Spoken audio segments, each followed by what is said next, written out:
Good morning, everybody. Thank you so much for being here today for our business education series. My name is Bettina Swigger, and I am the CEO here at Downtown SLO, your business association. And we're really excited about bringing back this business education series in an online format. And for those of you who may remember these series from what we like to refer to now as the before times, we are looking forward to bringing other expert speakers for free to speak to you about things that are affecting your business. So we'll be announcing more classes to come. We'll have some of those sessions in person so that we can have some networking opportunities for you all to meet with each other. And we're really excited about having our two speakers today. Want to thank Kelly McKinnon, our membership and public engagement coordinator, for all her great work putting this program together today, and also to say happy Halloween to all of you. We had a long Halloween weekend. I hope you all had really plentiful and exciting weekends full of lots of candy and adorable costumes. I also want to let you know that there is an upcoming session that the City of San Luis Obispo will be hosting on November 14th. This is about the homelessness strategic plan that the city is developing. This will be working in concert with the county's strategic plan to address homelessness. And we know that this issue affects everybody who has a downtown business. So look in your email for more details about that session. It will be at the Library Community Room on November 14th from 8:30 to 10 a.m. And they have also promised to bring snacks. So that's also a good impetus for you to come. It is now 10:04, and I think we'll still see some people trickle in here, but we're going to let our speakers for today take it away. We're very fortunate to have the wonderful businesses HumanKind Fair Trade and Blackwater, some of our most creative and innovative businesses downtown. We have two of their representatives talking about creating the perfect window display. So I'm going to invite Tim to come up and speak about HumanKind, and thank you so much for being here.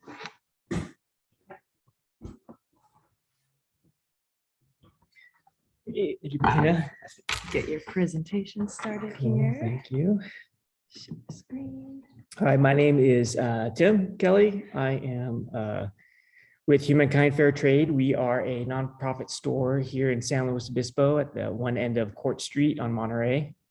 And our mission as a nonprofit is to support artisans from the developing world. We give them market here on the Central Coast. And we ensure that they are getting paid living wages, they're working in safe environments, there's no forced labor or toxic chemicals of any kind. There we go. So yeah, talking about a little bit about me. I've worked in San Luis in a couple of different realms. I've worked in design, worked with a green building company called HumanKind, called Green Goods, and I did interior design for kitchens and baths and stuff like that. And just over 5 years ago, I moved in with HumanKind and been working there ever since. So I just want to tell you basically my strategy for how I approach designing the windows and doing design. So, you know, it's a little different than just a typical store design where we would put in just product. My approach is really trying to create something that catches people's eye, something that's a little bit different. But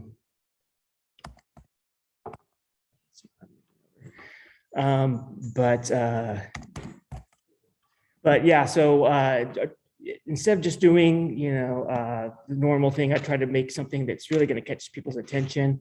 It's a little bit different.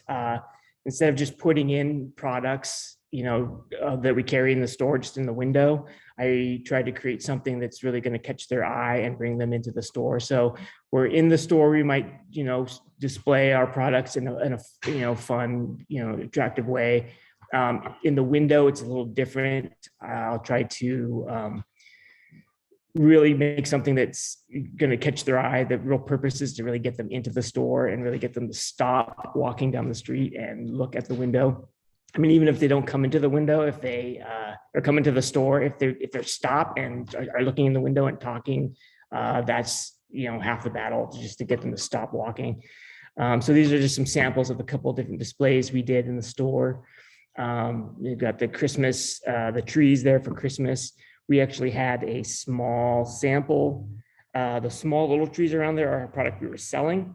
And so I basically kind of repeated that design in a bigger format to really catch people's eye.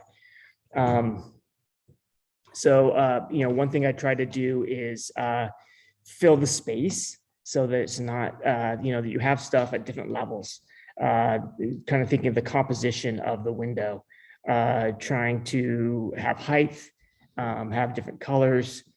We do a lot at HumanKind. We play around with the kind of the Roy G. Biv, the rainbow of colors. A lot of our products will come in different colors, so we'll try to kind of show those off. You can see the hearts, a heart over there. Those are felt flowers that we sell, made by artisans in Nepal. So featuring the flowers there, but kind of showing them off. That was a Valentine's Day, the window display. And then sometimes what I'll try to do is repurpose things as well.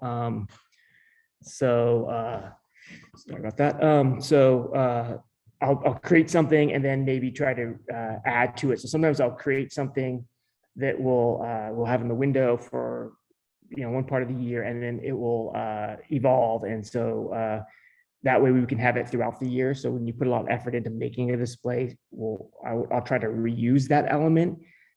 So we don't have to constantly be redoing something, so there can be an element that continues throughout the year. Right now we have the bus back there. Oops. So there's the bus in our window, and again, it's featuring the felt flowers. So it's a little miniature VW bus. It's kind of a half scale size VW bus, and so we basically have it in there all year. So we've kind of are adding to it for the holidays. So instead of having to create something for every single holiday, I create something that's eye-catching, put in the window, and then we're able to kind of use it throughout the year. So that's kind of my approach. And it kind of depends. I do a lot of the stuff that you'll see that I've done, maybe is made out of cardboard, which is a really affordable thing that we all get boxes every single day, tons of boxes of cardboard. So it's a really cheap and affordable way to make something. Just takes really time, but so I'll make something and then I can kind of use it throughout the year. So you can kind of see, so that's the bus there. You can see in the window a little bit better there.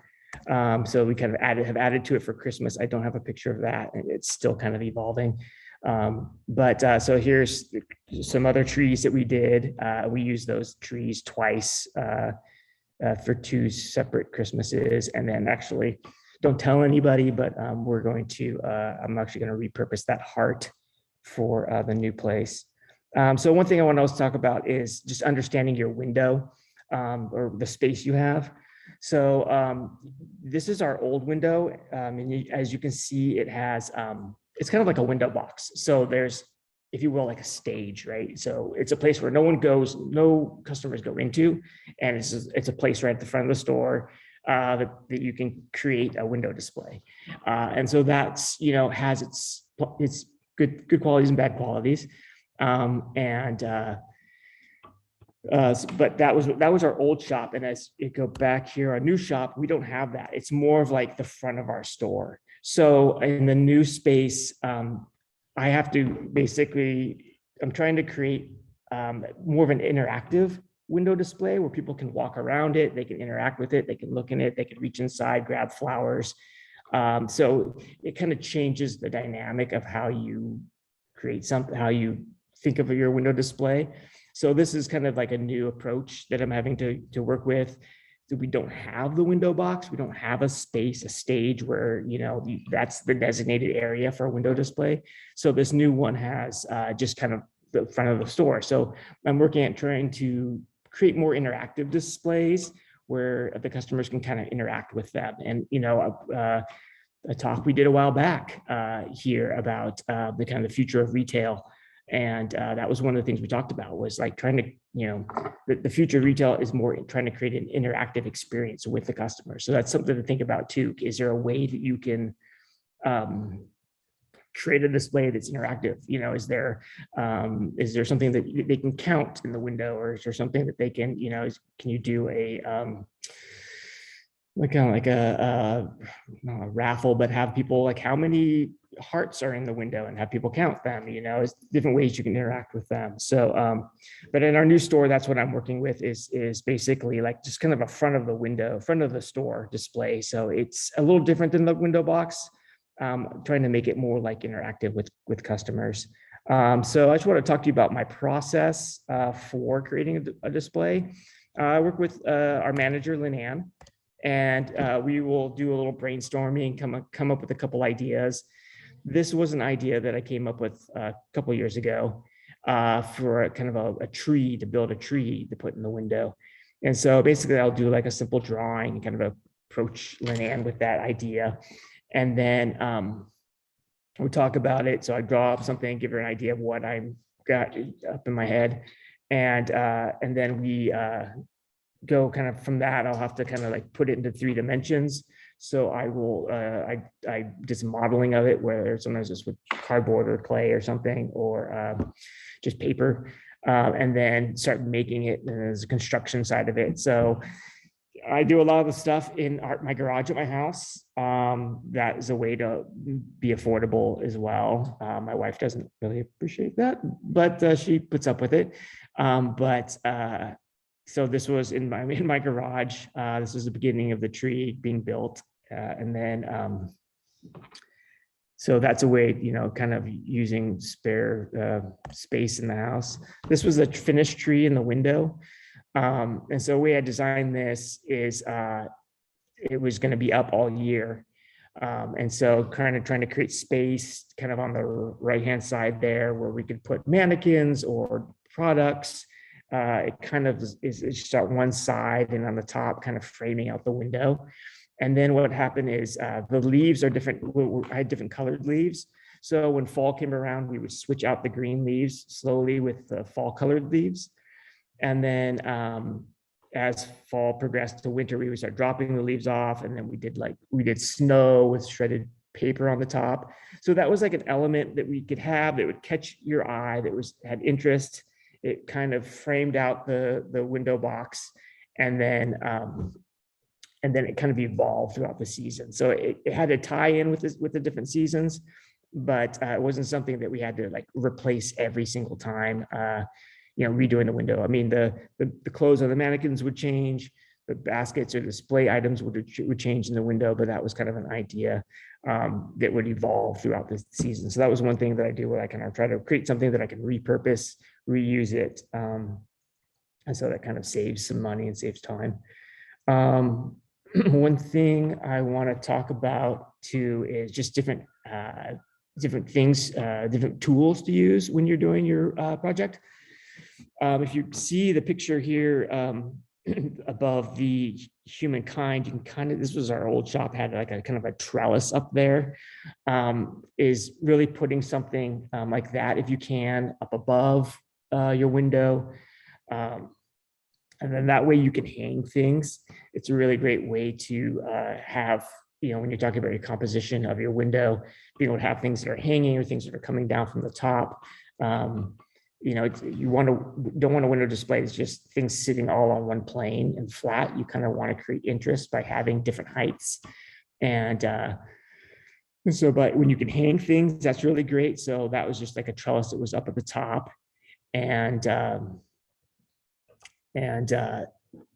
you can hang things from different levels. That was a very affordable one, but you can buy ones that are nicer, and they allow you to not have to screw in hooks or something every single time. You can always hang something kind of from any different point where you want it to hang. You can do screw hooks in. You just have to be careful. You want to try to hit a stud if you can, depending on how much weight you're holding. So that's just one concern when you're hanging stuff like that. If you have a trellis like that, you kind of put that thing up, and then as long as this one was a little weak and I had to reinforce it, but it allows you just to, at any time, just to really quickly be able to hang something and not have to like get out a screw and try to find a stud and do that every single time. So it makes it a lot easier. So I really recommend if you have a window box or a window front of a store window, however you have, whatever type of store you have, if you can hang something like that above, and then it allows you to hang things down really easily. Another thing I use a lot is fishing line. So you can, it's a really affordable thing to get, and you can hang lighter weight items. But with fishing line, that is really, it kind of disappears for the most part. It's strong for how thin it is, but you can hang a lot of things. And so you can create a lot of different elements. You can create a lot of different displays, by hanging things. It just adds another element to our store over on Monterey. We have a really tall ceiling. So it's a really great element, a great ability to hang things down, because there's a lot of space there that's just like not really being used in a sense, because it's so high up there that you can really create some interest. People come in and they want to, look up and look around and kind of create this whole experience for them. And so it's not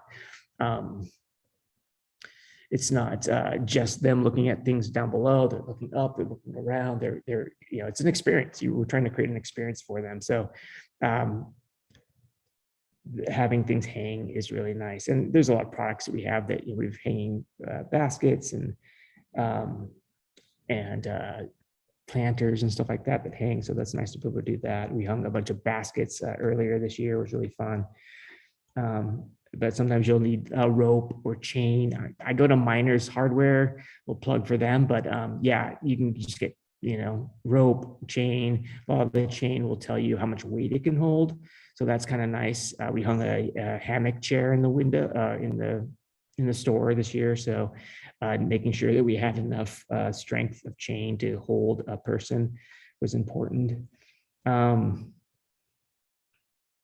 lot of times down on the floor, it's nice to have a sheet or something that can sometimes cover up the base of the window box. That can sometimes get dirty or get scuffed or whatever. So you can add different colors, different elements in with that. And then like display box are nice. We have a series of different sized kind of, they're kind of like paper mache boxes that you can hang. We just got those recently, but they're different sizes. So you can create nice displays by like stacking those up in different heights. And so that way it creates more elements. If you look back on the Christmas trees here in that window, those are just on a white sheet, but it was white. So it kind of played good with Christmas and snow. And then I think there was a couple of old, like, what are those, like boxes, wood boxes that we got from Beverly's back in the day. But just having something like that to create some different height creates interest. And so something like that is a really simple thing to use. And, we'll have them in our store with product in them. And then when we do a display, we can just use those in the window. So those are nice, just real simple things to use, different tools to use for doing your window display. So yeah, a couple things, kind of wrapping things up a little bit. Using cardboard is a really affordable way to create displays. Thinking about different elements that you want to do, creating the composition. Think about that when you're creating window display. Don't have everything just on one level. Create different heights, hang things from above. Have different heights that things are sitting on the display, but really think about trying to create something that's eye-catching, not just a bunch of products in the store. Try to think of like trying to create something that's really going to catch people's eye. So yeah, we'll, here we have elements of products that we're selling, but that's not all that we have in the window. There's other things that are trying to catch their eye. So yeah, so that's another thing. Oops. Okay. Trying to catch something that catches their eye, brings them into the store, because that's really what it's about, is really trying to get people in the store. And it's not, for me, it's not just about putting product in the window, but also like creating something that's fun, that brings it in. I mean, our products are all handmade by artisans from all over the world. So sometimes the use of cardboard or some of the funkiness of it plays well with the kind of some of the funkiness of the different, each product, each one of these flowers is kind of one of a kind. They all have their own, funkiness to them, a little handmade quality that we all enjoy, but that plays well with what we do. So it just depends on also what you do, what your product is or how you want your aesthetic to be. But we play with a lot of fun colors because of a lot of our products are with fun colors. So try to create something that's eye-catching, that's going to draw them into the store, and a lot of different ways to be more affordable using the garage space or at some place at home where you can build things. Helps create the mystery of it. All of a sudden the next day it shows up at the store versus like trying to build something in the store window. But anyway, that is kind of the talk, and thank you so much. Come by the store and check out the bus that's there now, and thank you for your time. I appreciate that. Thanks.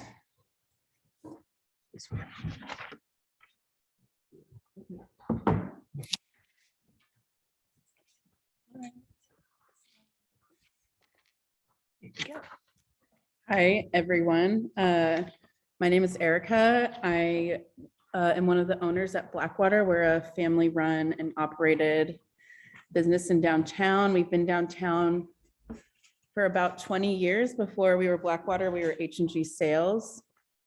And in the before times, we were primarily a women's clothing boutique. And since then, we've shifted to home decor and plants, and now we have vintage clothes too. My presentation is mostly about Christmas, which is my favorite time of year. I think about it all year long. It's just my favorite. It's the day after Halloween, but this week I've really only been thinking about Christmas because we're actually putting up the window tomorrow. I kind of separated my process into phases. So phase one is the concept. And this really starts probably the Christmas like before. As I'm like doing the display, I kind of am thinking about what I want to do next year. And I only try and compete with myself, and I try and do it better than I did the year before. This pink display was last year, and it was one of my favorites. I just really love all the sparkly and pink, and but this year I hope it's going to be better. I try to take a lot of as far as like inspiration, most of my inspiration comes from, I'm a millennial, so I was raised on TV as Christmas TV and movies, or I'll just go use like a single color or one product that I have bought the year before that I really kind of has just like inspired me to finish out the whole display. Like you can see in this picture, these pink tabletop trees that we have is probably what started the spark for the idea of the whole window. This year, I'm taking heavy inspiration from Elf, the scene, if you've seen it, where he kind of stays overnight in the toy store and creates all these like paper snowflakes and kind of transforms the whole space. So that's what I'm hoping for this year. So for our window, since we moved to plants, the plants take over most of the window because they kind of have to be there. That's where they get the most light. So I don't focus too much window display in the actual window because there's just not enough room.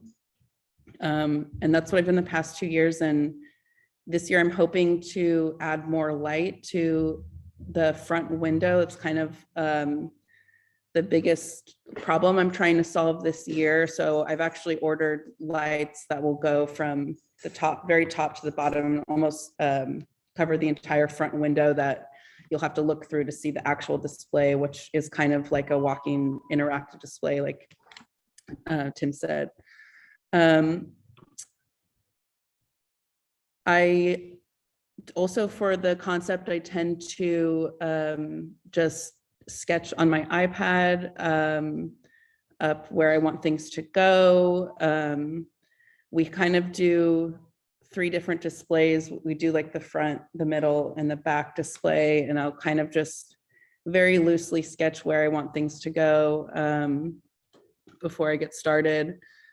And also in thinking about the concept, I'm just trying to make something good enough that someone will want to post to social media. That's like kind of my main goal. I want people to want to take their picture in front of it. And if I see that, I consider it a success. I have a few little tips, my secrets for success, things that are just my personal opinions about holiday displays. When you're picking your light, try and stick with one tone. Christmas lights usually come in a warm or cool tone. I prefer the warm tone. I think it just looks nice, makes the products look nicer. It looks nicer on your skin. So when you're picking the Christmas lights, try and all pick one tone. I mean, the cold tone does look good if you're going for maybe like a frozen or like icy effect, but I prefer the warm. Always, my mantra for any display is more is more. I usually have people telling me to like hold back, which I appreciate, but I always try and just put more. And that goes for light too. I don't think you can ever have too much light. It just makes everything look better. It highlights your products. It is eye-catching. I want people to be able to see the display from across the street. Oh yeah, I did write that down. And then as you're doing the concept, a problem that I have is I focus so much on the actual display that I forget that I need to actually highlight my products as well. So I try and create some space in the actual display. In this one, we were selling every single piece that's in this display. This was from 2 years ago, was for sale. So I had them hanging up as the display, but I also had them in on the like tables below that you could actually purchase, because that's a lot of, we always get questions asking. Yeah, you can see like the folded lanterns on the bottom in there too. And then as far as prep goes, I'm very particular about who I work with when it comes to actual installing the display. I don't like too many people around. I like people that I work well with, which is usually my mom sometimes. So just depends. I usually am only working with about 3 or 4 people when we do the display, and we usually do close the store down for the day that we do it. And we usually do it the week after Halloween. That's what we've done for the past 3 years. And it kind of is nice getting it out of the way. You're able to put all the holiday inventory out that you've been like hoarding, and allows you time to just kind of enjoy the display instead of worrying about putting it up. Some tools that I always have is a ladder. I don't have like a 14-foot ladder. I borrow it from our next door neighbors, but before they were there, I had friends that would come in and bring the ladder for me to use, but definitely like a very large ladder makes things a lot easier and also safer. Zip ties, fishing line, command hooks. I have like a love-hate with. They are particular about what they stick onto. For some reason, they will not stick onto our front window. And they just, I don't know what kind of material it is, but it just doesn't stick to command hooks. So my like fail safe is clear shipping tape that will usually stick to most surfaces and will kind of hold like a decent amount. It doesn't look the best, but if you can hide it, it's a good tool to have. Also a hot glue gun. I have a hot glue gun on like a 10-foot extension cord that I usually am up and down the ladder with. Also, overalls or an apron is definitely good to have. If you did buy new lights, or even if your lights have been in storage, and I'm talking about like the typical indoor outdoor Christmas lights, hang them up a few days before so they can kind of get the kinks out. That kinky look that they get from being in the boxes just bugs me. So mine are hanging out right now. Any prep work that can be done before the day of the install, like these lanterns that are in this photo, I was working on a few days before. So like I said, we try to only be closed for one day or even like half the day. I really don't like to be closed. So as much as work as you can do before, you can. For this one, all of this was done the week before. This one I couldn't really prep much. So this was all done the day that we were closed. Yeah, and then as you're doing the install, I would definitely recommend cleaning up as you go. It tends to get messy. I kind of have someone following me around with a broom and dustpan. I try and just put trash in my pockets, and there's glitter everywhere, and what do they call that? Mise en place when you're cooking, just like a tidy workspace. And then as far as the actual install, I go from top to bottom and I do the lighting first. And then I do the heavier pieces before I do the lighter pieces. So these disco ball looking things were pretty heavy. And so those were the first things to go up. And then this garland that I have hanging behind it went second. And then I did the Christmas trees and the tabletop displays last. Also, a general rule of thumb is to fluff your trees. I have 4 different sets of different colors of trees, and they just really need you need to spend a good 15-20 minutes just fluffing them, or else they look like they just kind of rolled out of the box. If you grew up with the artificial tree, I'm sure you know that. And also to just be flexible with your plans as you're going. Things change. This pink display isn't really how I had it drawn. I had it all one-sided and things were flowing to one side. And as we were going, we just kind of had to be flexible with the physicality of everything and how it was going to work.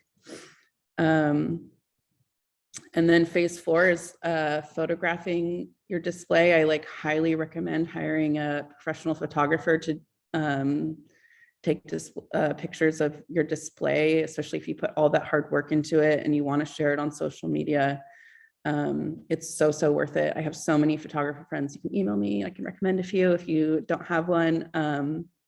And it just makes a huge difference. And of course, as you're doing the display, I recommend taking a ton of video. Instagram and TikTok is all about videos right now. So I'm super annoying and I video record every single thing I do just in case I need to use it as a B-reel or in some type of social media. And that's about it. And also have fun. And and that's it for me.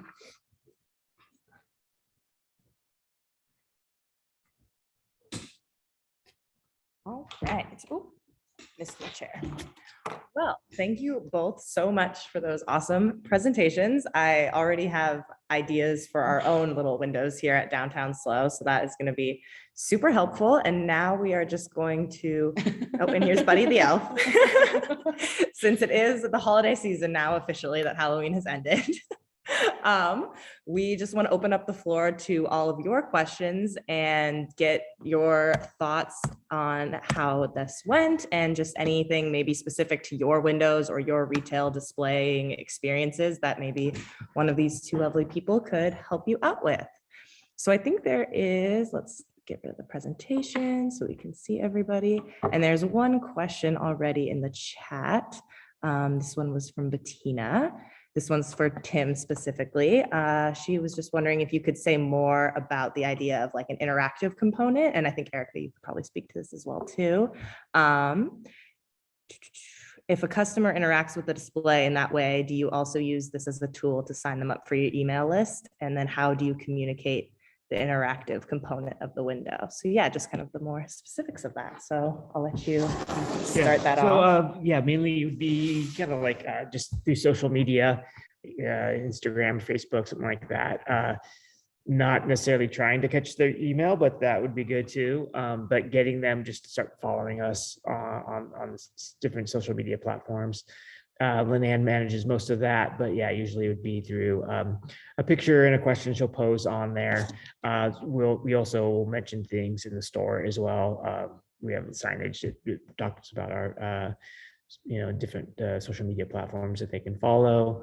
But you can do a competition for like if best photo or something like that, do a giveaway kind of thing, so that if they post a fun picture in the store, then then tag HumanKind, then they could win a free gift card or something to the store.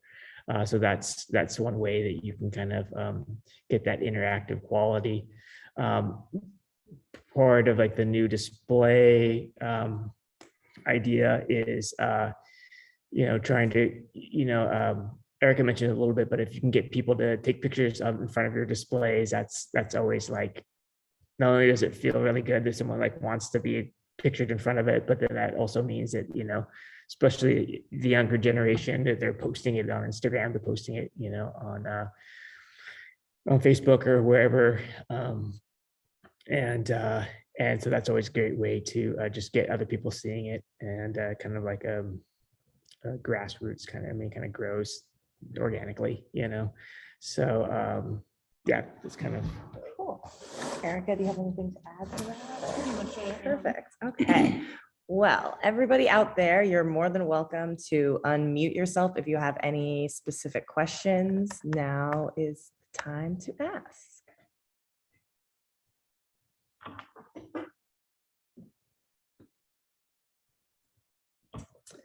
And if nobody has any right this second, I do have one that I sort of thought of as we were going along. So this would be for both of you. I loved sort of the mention of reusing cardboard, because we sure do get tons of boxes. And if there's a way to reuse that, then that's always amazing. And so I was curious if there was any other things that either of you had really cleverly repurposed that you in your window display making, that you were like, oh, wow, I would have never thought that this would be good for this, but it kind of just came to be out of what you were creating. Yeah, well, there was one thing we did a couple of years ago, and we still have it in the store. It's kind of in the back. We'll probably bring it back out maybe next year or something. But we did, we just used recycled paper. So just our stuff came from faxing, or not faxing, but printing stuff out, and you make a goof or something, or maybe it's just you always have the pieces of paper that are left over. And so we did these butterflies. I thought I had a picture of it in the event that I had sent over, but maybe I didn't. But basically we made like a whole bunch of little butterflies about this big in different colors. And so they're made out of recycled paper and wine corks too. They always have a lot of those around. So we made like, basically made like 500, I don't know, I think it was like 800 butterflies. I don't know if you can see that actually. But those are little butterflies. Each one of those little guys is a butterfly made out of recycled paper and wine corks. And there was about 800 of them, I think, or something like that in that display. But that was really a way to reuse something that we had. It was basically like trash in the store. So that's like a whole bunch of different little butterflies. And so, I did a lot of the work on it, but we did have a party one night where we all had glue guns and we were attaching the wings onto the cork bodies of the butterflies. We're a nonprofit, so we have volunteers. And so we had a bunch of volunteers come in that day or that evening. And we just, I think we had bought pizza or something for everybody. And then we were just all there with our glue guns gluing on these little butterfly wings onto the bodies. And so that was kind of a fun activity as well. But that was a way we reused something that was just like trash in the store, basically, and then turned it into a fun display. So yeah, always trying to reuse stuff and be like eco-minded as well as just thrifty. Love that. Do you have any examples of that as well? Yeah, we also use kind of like just paper that would normally throw away when we're done with it. We cut it up and made those like paper chains, and also snowflakes, which I'll be doing this year, is using some of our old invoices and outlines and things like that. And if you guys are thinking of questions, but maybe are in a noisy place, you can always throw them in the chat. I had one other one that I thought of, and around SLO, maybe even downtown, what are some go-to stores that you both go to for your supplies when you're creating a window? And then what are those like little items that you always seem to have just a million of laying around just in case something goes wrong as you are displaying? You can start. As far as getting supplies downtown for the actual display, probably FedEx, just because they have like a lot of office supplies. I used to shop at Beverly's like all the time. So it's really sad that they're not down here anymore. But probably like the number one thing that I always have is zip ties and tape. Oh, yeah. Yeah. Sweet. Yeah, I mean, downtown here, not as much anymore, just because, yeah, Beverly's is where we used to go to all the time. We just walk right over there and it was great. But like I had mentioned, like Miners, it's kind of outside of the downtown area, but yeah, a lot of stuff there, and they're super friendly, and they, you can get a lot more customer service from them if you have questions about stuff, paints and things. Also Michael's, which is, out by Madonna. We get a lot of stuff there too, supplies. But what was the other part of the question? Oh, just like little things that are always good to have on hand. Oh, yeah. I mean, tape, a lot of, we do art after dark. So basically every month we're hanging new paintings. So, I mean, blue tape I use a lot just to help me like know where to hang a painting on the wall. You find out where the center is, you mark it with tape. Blue tape we call blue tape, but like painter's tape. And then I use a lot of like little screw in hangers. We don't have right now have like a metal lattice or whatever you would call it. I don't know what we call that stuff, but like where that hangs above our window or anything now. But we do have an open wood ceiling, so there's tons of like little rafters to hang stuff from. But fishing line, we use a lot of different things. Our mannequins don't have arms, so it's hard to hang a bag on the arm to show off like a bag, like a shoulder bag. So just using some fishing line, I'm able to like hang bags off the shoulder without it falling down on the ground. So it's a simple, like kind of a loop system over that neck, and it kind of works. But yeah. Great. Thank you. Well, I'll leave a few more moments for anybody to pop in with some questions, but thank you all so much for joining. I'm definitely going to follow up with this with the recording to send out to all you and all of the other members so they can join in and reference this anytime that they need. And I'll definitely be sure to include a link to the holiday window decorating showcase, which is going to be coming up here. We definitely want you to be able to use all of this amazing knowledge to go out and create an awesome window display that will get people coming into your shop all holiday season long. Great. Yes. And I just want to close by saying thank you so much for joining us. Thanks to Tim and thanks to Erica for being here. We really appreciate you sharing your expertise. One of the things we love about our downtown is that we are such a collaborative environment. So please do sign up for that window decorating showcase. And we'll also be promoting Shop Small Saturday, which is the day after Black Friday. So please sign up and let us know that you're participating in that.